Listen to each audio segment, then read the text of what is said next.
Hi friends, my name's Jordan. I have 1,000 books before kindergarten graduate. When I was your age, I loved reading books just like you. And guess what? Listening to this book today counts as your 1,000 books before kindergarten challenge. If you like this book, you can watch and listen to it over and over again. Each and every time counts. Make sure to stay to the end to get the full story. Are you guys ready for a story today? We're going to be reading Where the Wild Things Are, Stories and Pictures by Maurice Sendak. This book also did actually get the Caldecott Medal. Make sure if you have a copy of the book to follow along. Let's get started. Where the Wild Things Are.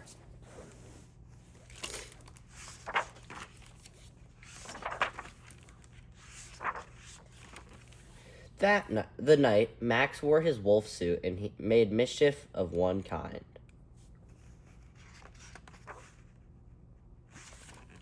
And another.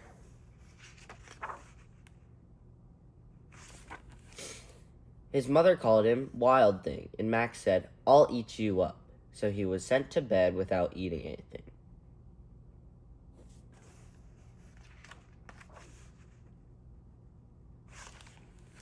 That very night in Max's room, a forest grew.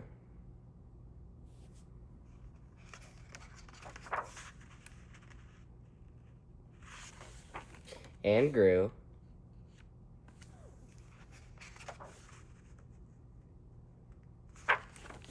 And grew until the ceiling hung with vines and the walls became the world all around.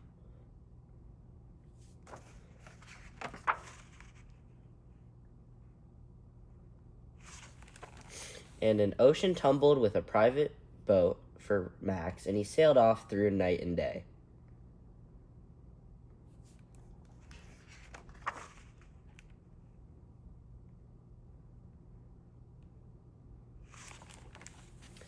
And in and out of weeks and almost over a year to where the wild things are.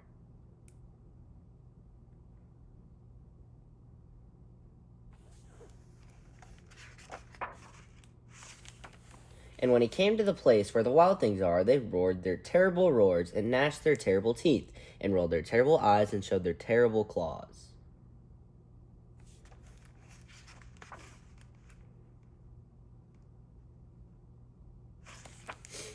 Till Max said, "Be still," and tamed them with the magic trick of staring into all of their yellow eyes without blinking once. And they were frightened and called him the most wild thing of all.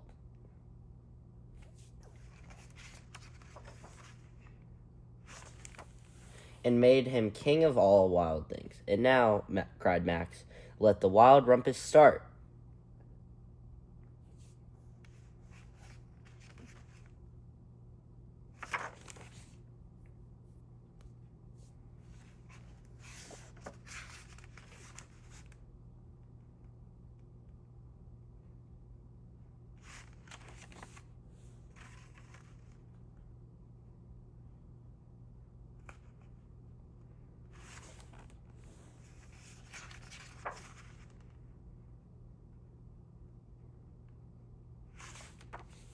Now stop, Max said, and sent the wild things off to bed without their supper. And Max, the king of all wild things, was lonely and wanted to be where someone loved him best of all. Then all around, from far away across the world, he smelled good things to eat. So he gave up being king of where the wild things are.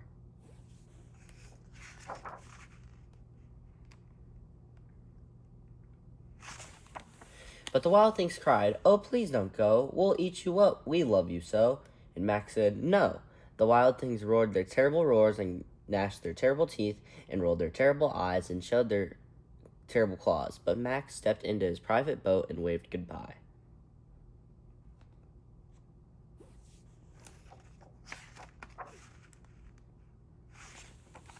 And sailed back over a year and in and out of weeks and through a day.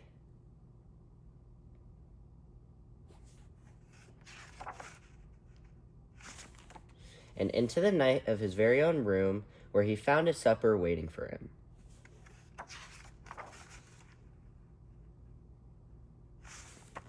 And it was still hot.